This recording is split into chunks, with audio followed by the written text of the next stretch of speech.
기도하겠습니다. 거룩하신 하나님, 주님의 말씀이 삶의 지표요 기준이 되어 우리 연약한 인생들이 이리 치이고 저리 치이지 않도록 하여 주시기를 원합니다. 완악한 세대 가운데 분별력을 가지고 삶의 이유와 목적을 바로 알고 세상을 향해 믿음으로 이겨나갈 수 있는 한 명 한 명 되도록 주님께서 우리의 믿음을 강하게 하시고 적은 믿음이 되어 하나님의 이름에 누가 되지 않고 사람들에게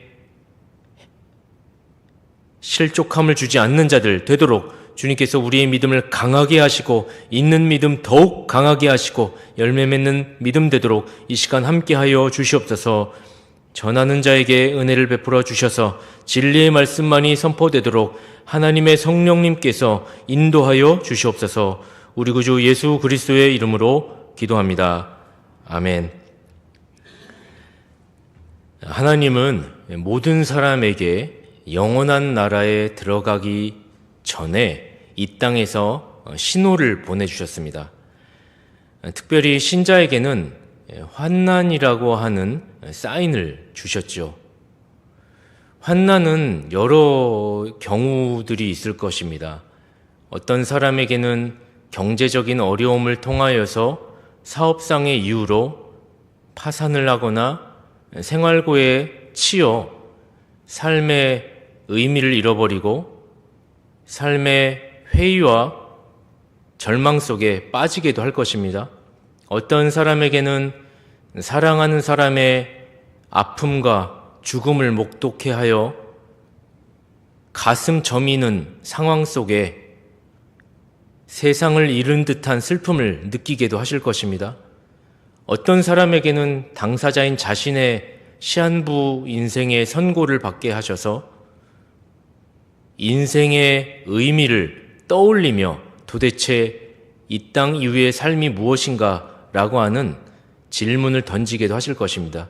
이런 환난이 이 땅 가운데 하나님께서 외부적으로나 내부적으로 심리적으로나 모든 사람들에게 그리고 신자들에게 더욱이 허락하여 주시는 것은 영원한 나라를 바라보도록 하는 신호로서 그렇게 주신다는 것입니다.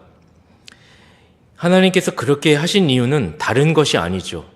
평소 일반적인 상황 속에서라면 영혼에 대한 감각이 눈이 띄어지지 않기 때문에 하나님께서 특별히 영혼에 대한 감각을 뜨게 하셔서 영원한 나라를 인지하게 하시고 영원한 나라를 인식하여 붙들어 나갈 수 있는 기회를 주시고자 하나님께서 그렇게 신호를 주신 것입니다.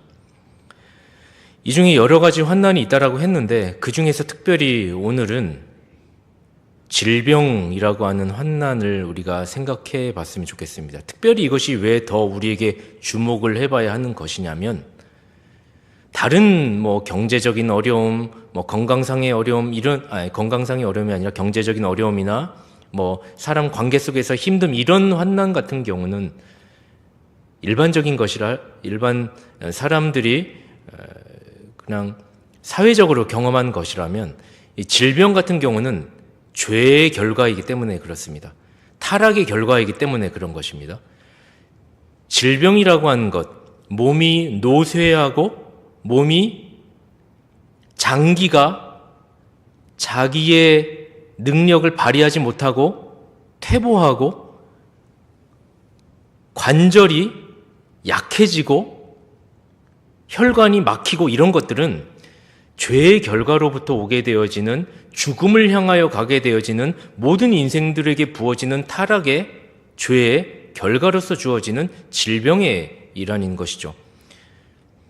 그래서 우리는 이런 많은 환난의 종류가 있지만 특별히 질병이 인간이 보편적으로 모두 겪게 되는 요소이자 천국을 알려주는 신호임을 알아야 할 것입니다. 인생들이 죽으면 영원한 나라에 가게 됩니다. 그런데 흥미로운 것은 그 영원한 나라라고 하는 곳이 장소로서 한 곳이 아니죠. 성경은 모든 인생들이 육체가 죽고 나면 새로운 두 길이 열린다고 얘기하고 있습니다.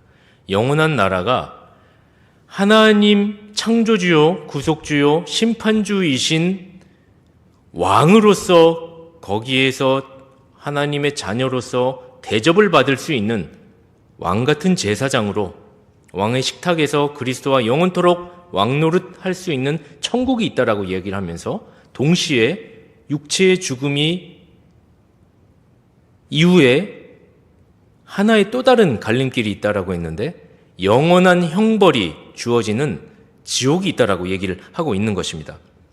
각각 다른 두 곳이 있는데 사람의 육체가 죽으면 반드시 이 두 곳 중에 한 군데에 가게 될 것이다 라는 것이죠. 여러분들의 종착지는 어디를 향하여 가고 있습니까? 세상 어느 누구도 그 둘 중에 택하라고 하였을 때 영원한 형벌을 누리는 지옥으로 가고자 하는 자는 아무도 없을 것입니다. 그렇다면 누가 영원한 나라 천국에 가게 되어지는 것입니까? 누가 영원한 나라의 주인공이 되는 것이죠? 우리 답은 알고 있습니다.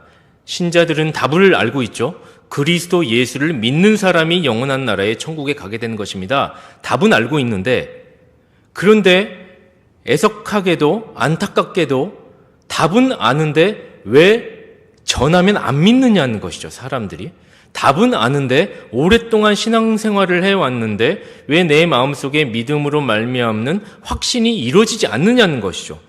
그래서 하나님께서 믿어지지 아니하고 그리고 믿으려 하지 아니하는 자가 있기 때문에 보편적으로 모든 사람들에게 나중에 심판대에서 증거로 삼기 위하여 내가 너로 하여금 영원한 나라에 가기 전에 신호를 주지 않았니? 사인을 주지 않았니? 그러니 이것 때문이라도 너는 아무 말 할 수 없을 것이야. 유구무원 하도록 하시기 위하여 이 땅에 기회로서 우리에게 죄의 결과로서 질병이라고 하는 것을 통해 하나님 나라를 생각토록 하셨던 것입니다. 그래서 질병은 영원한 나라가 임박했음을 알려주는 제1된 신호일 것입니다. 오늘 우리는 본문을 보면 병실에 누워있는 한 사람을 보게 되죠. 누구입니까? 그는 노쇠하며 이불을 덮어도 몸이 따뜻해지지 아니하는 자, 혈액이 온전히 순환하지 아니하여서 기력이 쇠한 한 왕, 다윗을 보게 됩니다. 1절에 보면 다윗 왕이 나이가 많아 늙으니 이불을 덮어도 따뜻하지 아니한지라. 다윗의 인생은 참으로 파란만장하죠. 그는 소년 다윗 때부터 사울 왕에 의하여 쫓김을 당하고 망명생활도 하고 여러 어려움을 당했습니다. 그러나 또 한편으로는 참으로 영웅적인 삶을 살기도 했죠. 사울 왕이 죽고 나서 통일 왕국 이스라엘의 왕으로 즉위하였고 즉위하고 통일 왕국을 이루게 되죠.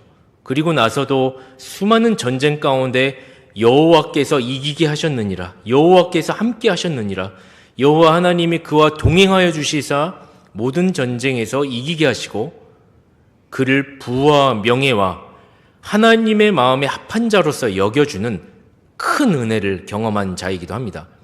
그러나 그의 인생의 중반을 보게 되면 참으로 애석하게도 밧세바라고 하는 여인을 간음함으로써 한 남자 밧세바의 원 남편인 우리아를 전쟁에서 살인교사로 죽게 함으로써 그 결과 하나님의 징계를 받아 가정의 불화가 일어나게 되는 것 아니겠습니까?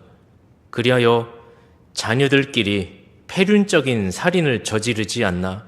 그 자녀 중에 한 명인 압살롬이라고 하는 자는 아버지를 죽이겠다고 하나님의 나라를 대적하고 하나님을 기만하고 아버지를 죽이겠다고 그를 왕궁에서 쫓아내고 쿠데타를 일으키지를 않나?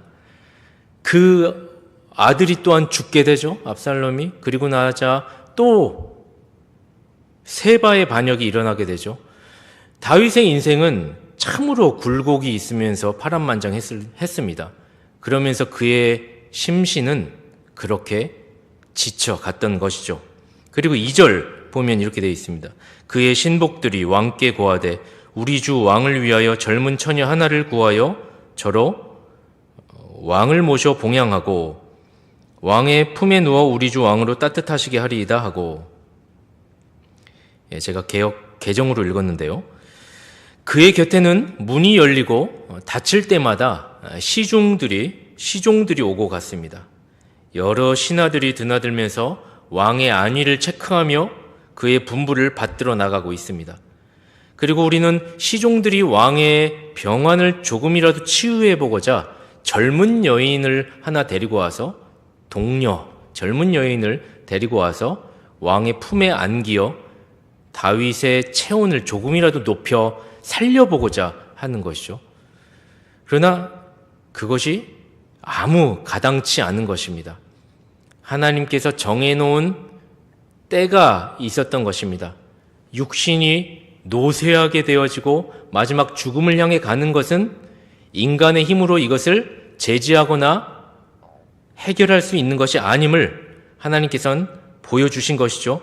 그래서 다윗은 그 병으로 말미암아 이불을 덮어도 따뜻해지지 아니하고 그의 육체의 불길은 천천히 꺼져가고 있었던 것입니다. 우린 열왕기서 본서 초두에 이러한 다윗의 몸 상태를 성경이 고발하고 있고 알리고 있습니다. 도대체 성경은 다윗의 노쇠한 몸 상태, 질병에 걸린 사실을 왜 말하는 것일까요? 이것은 다윗이 더 이상 나라를 통치할 수 없는 상태에 놓여 있다라고 하는 사실을 알려주고자 한 것입니다. 동시에 열왕기서가 시작되기 전에 열왕들의 패권 경쟁을 다루기 전에 저자는 독자에게 다윗이라고 하는 하나님의 마음에 합한 자, 인류의 신자의 모형, 표본이었던 다윗의 인생을 먼저 보라고 하는 것입니다. 베들레헴의 이름 없는 목동으로부터 이스라엘의 위대한 통치자였던 그 자의 인생을 상기해 보라는 것입니다. 바로 그 영화로웠던 세월들도 한낮 아침에 피었다가 밤에 지는 꺾이게 되는 풀과 같은 아무것도 아닌 70노인의 그 하나님의 마음에 합한 자였고 이스라엘의 영웅이었던 자가 한순간에 몸에 힘을 잃고 몸이 차가워 죽음을 눈앞에 두고 있다는 사실을 모든 독자들에게 바라보라고 이야기를 하고 있는 것입니다. 성경은 한 사람의 인생이 잠깐 왔다가 없어지는 안개와 같다고 이야기를 합니다. 이런 의미에서 인생은 영원한 나라를 향한 과정이라고 할 수 있을 것입니다. 하나님은 이런 모든 인생들을 이 땅의 생을 마감케 하고 데려가실 텐데요. 주님이 인생들을 데려가실 때 막무가내로 너는 지옥, 너는 천국 이렇게 권위적이고 폭력적으로 하시지 않으십니다. 각자의 믿음의 선택을 통하여 그 근거를 통하여 결론을 도출하시죠. 내가 믿었으므로 구원에 이른 것이고 내가 믿지 않았으므로 구원에 이르지 못하게 하시는 그런 근거를 이 땅에 우리 모두에게 자유의지와 선택을 통하여 그리하도록 하셨습니다.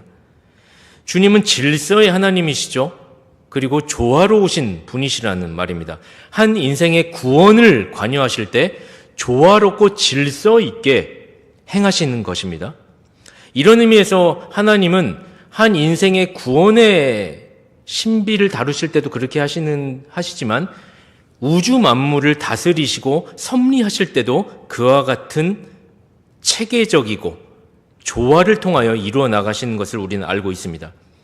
아무리 눈에 하찮게 보이는 일들도 사실 가만 보면 과정이 있고 예고가 있고 증거가 다 있는 것입니다. 가령 우리가 고속도로를 타고 가다가 내가 고속도로 터널을 막 지나고 났더니 터널 바로 인방에서 산사태가 나서 우르르 이렇게 또 쏟아진 것이죠. 내가 그 터널을 지나고 나자마자 딱 삑 브레이크를 밟고 아이고 다행이다. 재수가 정말 좋았네. 이렇게 얘기를 합니다. 보통 사람들은 그렇게 생각을 하겠죠. 내가 지나가자마자 산사태가 나서 차가 덮일 뻔했는데 재수가 좋아서 운이 좋아서 그것을 피했다라고 생각을 하는 것입니다. 그런데 사실 그게 재수가 좋은 것이고 운이 좋은 것입니까?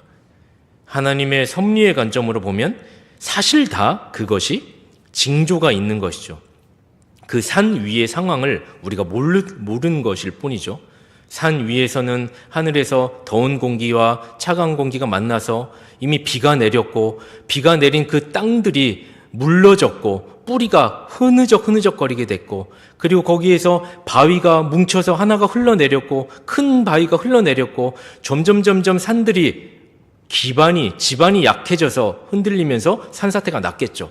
근데 그 과정을 나는 모르는 것입니다. 우리 인생들은 1차원적이죠. 지금 내 눈앞에 있는 상황만 보이는 것입니다. 그러니 모르죠. 그러나 하나님의 섭리의 관점에서는 입체적으로 모든 것을 알고 있는 것이죠.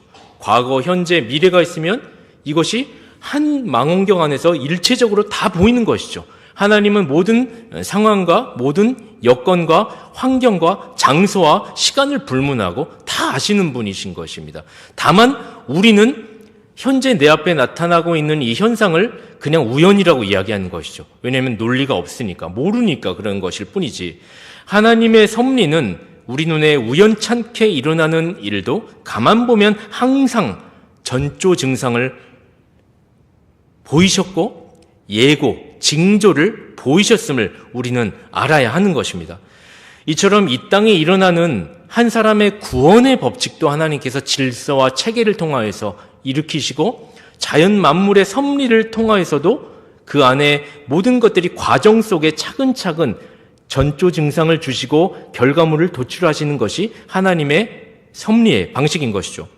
우리가 사는 공동체는 어떻습니까? 우리의 집단에도 생리라는 것이 있죠.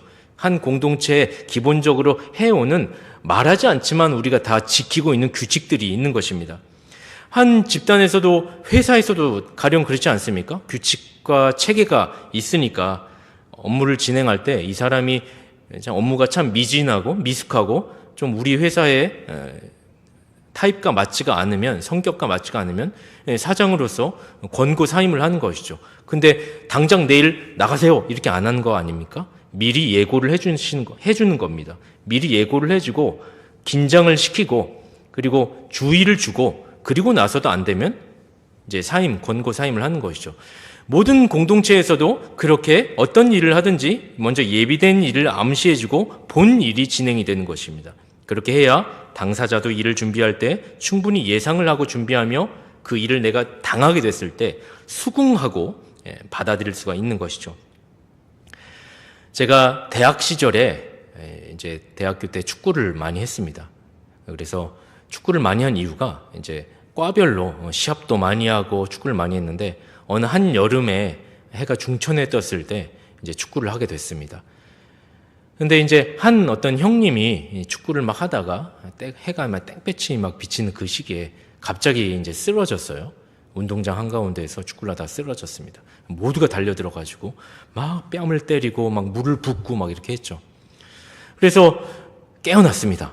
그래가지고 우리가 다 헐레벌떡 와가지고 큰일 날 뻔했다고 열사병이었나 봐 이렇게 생각을 했죠. 근데 그 형님은 그날도 이제 축구가 끝나고 나서 늘상 그래왔듯이 저녁 식사를 하면서 또 반주를 하면서 그렇게 보내는 것이죠. 그리고 나서 다음 날이 됐습니다.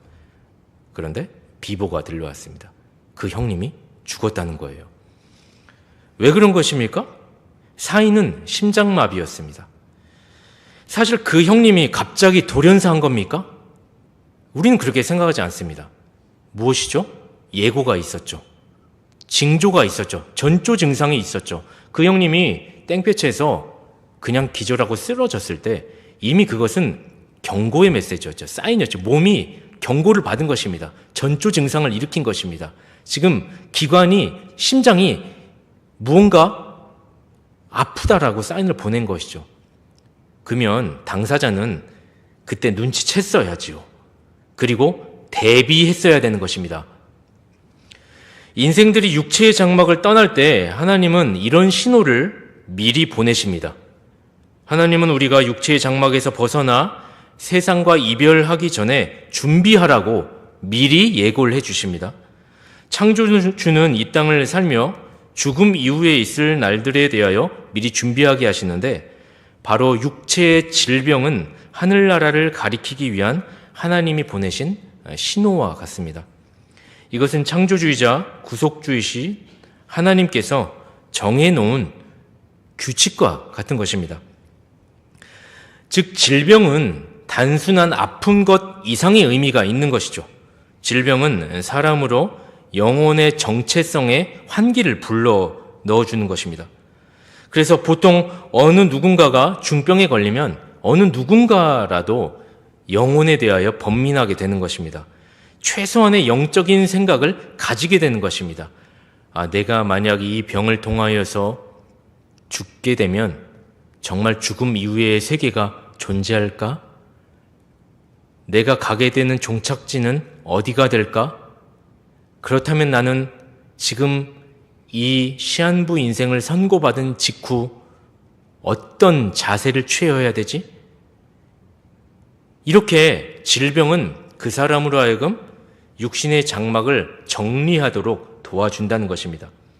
그래서 질병은 심판주 하나님을 만날 준비를 하도록 강요받는 방아쇠와 같습니다. 바울 사도에게도 육체의 가시가 있었습니다. 그래서 그 육체의 가시가 정확히 어떤 병이었는지 모르지만 바울 사도가 그 육체의 가시로 인하여서 이 육체의 가시를 제발 해결하기를 원해서 하나님께 3번이나 간구했다라고 나와 있습니다. 고린도후서 12장 7절에서 9절 말씀입니다. 여러 계시를 받은 것이 지극히 크므로 너무 자고하지 않게 하시려고 내 육체의 가시 곧 사단의 사자를 주셨으니 이는 나를 쳐서 너무 자고하지 않게 하려 하심이니라. 이것이 내게서 떠나기 위하여 내가 3번 죽게 간구하였더니 내게 이르시기를 내 은혜가 내게 족하도다. 이는 내 능력이 약한 데서 온전하여짐이라 하신지라. 이러므로 도리어 크게 기뻐함으로 나의 여러 약한 것들에 대하여 자랑하리니 이는 그리스도의 능력이 내게 머물게 하려 함이라. 바울 사도의 그 믿음을 생각한다면 그가 웬만해선 이런 하소연을 하는 사람이 아니죠. 그는 자기를 쳐 복종케 할 정도로 복음을 전하지 아니하면 내게 화가 있을 것이라고, 그리고 내가 차라리 사는 것보다 죽는 것이 낫다고, 주님 나라에 빨리 가고 싶다라고 얘기할 정도로 그렇게 복음에 대하여 그리고 신앙에 대하여 굳은 심지를 가진 사람이었습니다. 그러나 사도 바울은 자신에게 질병이 왔을 때 참으로 아파하고 힘들어했죠. 그리고 3번이나 죽게 간구했습니다. 이 질병으로부터 나를 해결해달라고, 해방시켜달라고. 감사하게도 사도 바울은 하나님의 사람으로서 그런 질병이 왔을 때 결국은 하나님의 뜻을 발견하는 데까지 나가게 됐습니다. 이것이 우리가 사도 바울을 통하여서 배워야 할 점인 것이죠. 질병이 왔을 때 어떻게 했습니까? 제가 고린도후서 12장 9절에서 말한 바와 같이 읽어드렸죠. 이 병이 나를 자고하게 하려고, 나의 교만함을 깨닫게 하기 위하여 주신 것입니다 라고 고백을 하고 있죠. 그리고 이 병 때문에 결국 주님, 약한 데서 강하게 하시는 하나님을 제가 만났습니다. 이 병 때문에 주께서 이 병으로 말미암아 나로 하여금 내가 죄인인 것을 알게 하셨습니다. 내가 교만한 자인 것을 알게 하셨습니다. 이 병 때문에, 이 병이 있음으로 말미암아 그리스도의 능력이 내게 머물게 됨을 내가 깨닫게 됐습니다 라는 데까지 도달하게 됐던 것입니다. 질병은 사람에게 죽음이 가깝다라는 것을 알려줌으로써 자신의 현재 영적 상태를 돌아보게 합니다. 그리고 정직한 신자라면 사도 바울과 같이 이 질병이 결국은 죄의 결과물로서 그 죄의 결과물인 그 질병을 통하여서 나타나게 되어진 양상들이 내 안에 악을 형성하고 이것을 통하여 내 자신의 영혼을 죽일 뿐만 아니라 사람들에게 그 영혼을 괴롭히는 데까지 나아갈 수 있게 하는 요소가 되므로 이 질병을 통하여서 내가 그런 사람임을 발견하게 해주는 그런 도구가 될 수 있다라고 하는 사실을 깨닫는 대로 나아가야 한다는 것입니다. 그리하여 이 질병을 우리가 신자로서 정직히 이해한다면 이것은 장차 심판주 하나님께 나아가 직고해야 할 때가 있음을 암시해주는 신호로서 이해를 하게 된다는 것이죠. 우리는 이 사실을 잊어서는 안 될 것입니다. 이 땅의 모든 사람은 죄의 결과요, 타락의 결과로서 육체의 결핍과 노쇠함을 겪게 된다는 사실입니다. 여기에서 이 말씀을 듣는 모든 사람들 중에서 이 질병의 사망에 쏘는 것에 의하여 피할 수 있는 자가 계십니까? 아무도 없을 것입니다. 곧 우리는 이 질병 때문에 하나둘 육신의 나이를 먹고 기관의 쇠퇴함, 관절과 뼈의 쇠락함, 혈관의 막힘, 피부의 쭈글쭈글함, 이런 것들을 경험하게 되고 결국은 흙으로 왔던 우리가 다시 흙으로 돌아가게 될 것입니다. 그렇다면 이런 신호가 왔을 때 사소한 감기라도, 사소한 독감이라도, 더 나아가 우리의 육신에 관련된 모든 메커니즘적인 부러짐이나 아픔이 올지라도 우리는 이것을 어떻게 받아들여야 하는 것입니까? 지혜로운 자라면 이 질병을 통하여 영원한 나라, 영생에 나아가는 기차를 타기 위한 도구로서 이것을 받아들여야 할 것입니다. 그러므로 여러분들께 부족한 자가 말씀을 통하여 권면을 드립니다. 이곳에 그리고 이 말씀을 듣는 분들 가운데 질병을 가지고 계신 분들 계십니까? 그렇다면 질병의 역설을 생각하십시오. 질병은 그럼 무엇입니까? 화입니까? 아닙니다. 복입니다. 하나님은 오히려 질병을 통해 세상에서 한 발자국 물러나 하나님 나라를 바라볼 수 있도록 하신 것입니다. 이 사실을 기억하십시오. 우리에게 임한 어떠한 질병이 있을지라도 그것으로 하나님께 감사하십시오. 왜냐하면 그 질병 때문에 약할 때 강함 주시는 하나님을 경험하게 될 것이니 말입니다. 이제 다윗 왕이 아파서 죽음을 앞에 두고 있고 신복들이 동료, 젊은 여인을 데리고 와서 노쇠한 왕의 질병을 해결하기 위한 기사를 우리는 살펴보았습니다. 우리는 그 기사를 통해서도 최상의 인간, 하나님 마음에 합한 자였던 모든 신자의 모형인 다윗도 죽는구나 하는 것을 생각해 보았습니다. 그런데 우리는 여기서 본문의 중요한 포인트를 한 가지 더 발견하게 됩니다. 성경은 단순히 다윗 왕이 노쇠했다는 것만을 말하려는 것이 아닌 것 같습니다. 다윗 왕이 노쇠하여 죽음을 앞에 두고 있다는 것은 두 가지를 더 암시합니다. 하나는 이스라엘의 왕이 바뀌었음을 말해줍니다. 또 하나는 동시에 다윗의 질병은 왕위 쟁탈의 시작을 알리는 신호라는 것입니다. 특별히 다윗이 젊은 여종을 후궁으로 데리고 왔다는 것은 왕위 찬탈의 빌미를 제공해 주는 일이 됩니다. 본문 3절, 4절입니다. 이스라엘 사방 경내에 아리따운 동료를 구하다가 수넴 여자 아비삭을 얻어 왕께 데려왔으니 이 동료는 심히 아리따운 자라 저가 왕을 봉양하며 수종하였으나 왕이 더불어 동침하지 아니하였더라. 이 여인을 왕에게 동침하게 하기 위하여 후궁으로 데리고 온 것이죠. 결국은 왕의 아내가 된 것입니다. 당시의 관습으로는 선왕의 후궁을 계승하여 소유한다는 것은 곧 그 왕좌를 계승할 수 있는 권리를 얻을 수 있는 것과 같았습니다. 그래서 이런 법률 조항을 악용한 자가 있었죠. 그 단락으로 이제 우리가 1장 5절 이하에 보면 새로운 에피소드가 나오죠. 아도니아라고 하는 인물이 나옵니다. 그 아도니아라고 하는 인물은 솔로몬의 형님이죠. 그 아도니아라고 하는 인물이 이 바로 아비삭 아버지의 노후에 들여왔던 이 후궁을 빌미로, 달라는 빌미로 왕위 찬탈을 꿈꾸고 꾸미는 것이기 때문입니다. 우리는 열왕기서를 시작하면서 이 사실을 대전제해야 할 것입니다.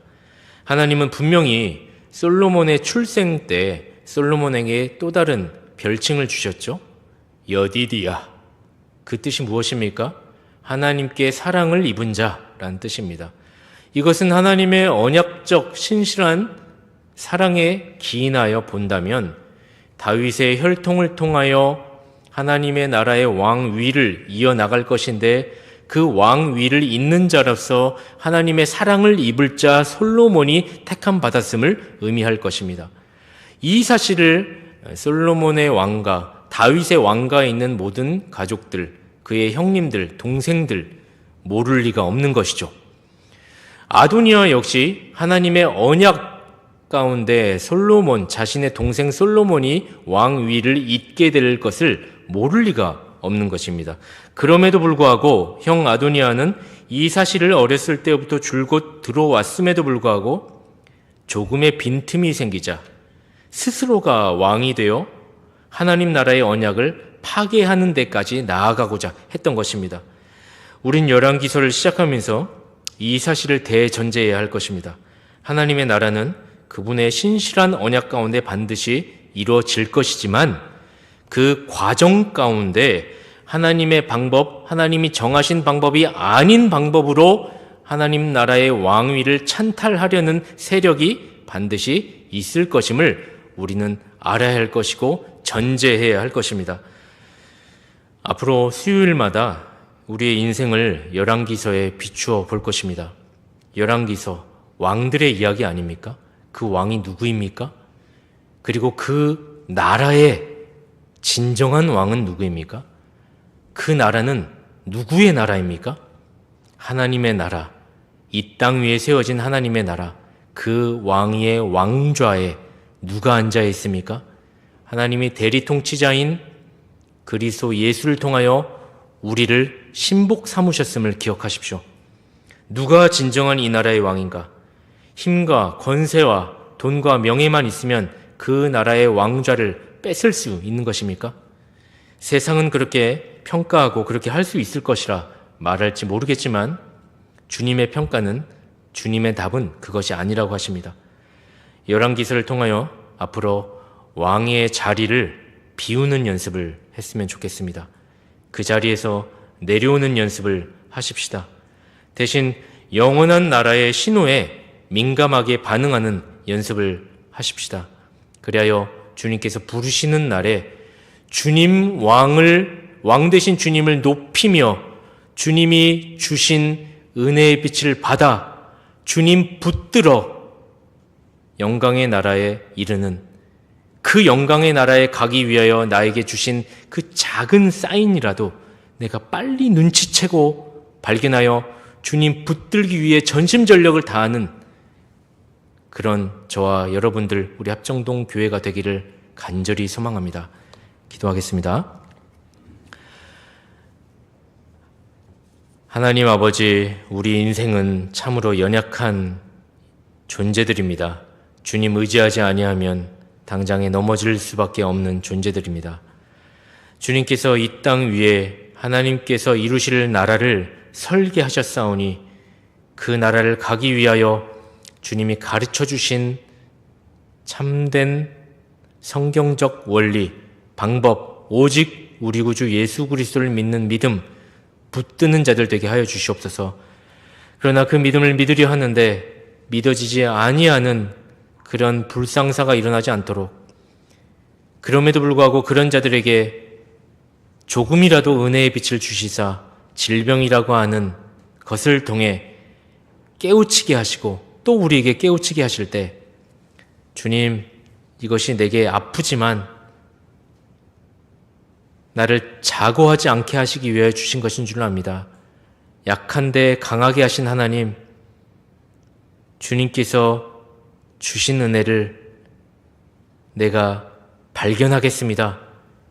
이 작은 사인도 내가 알아차리겠습니다. 그리고 주님 순종하겠습니다. 나아갈 수 있는 믿음의 사람들로 한 명 한 명 삼아 주시옵소서. 예수님의 이름으로 기도합니다. 아멘.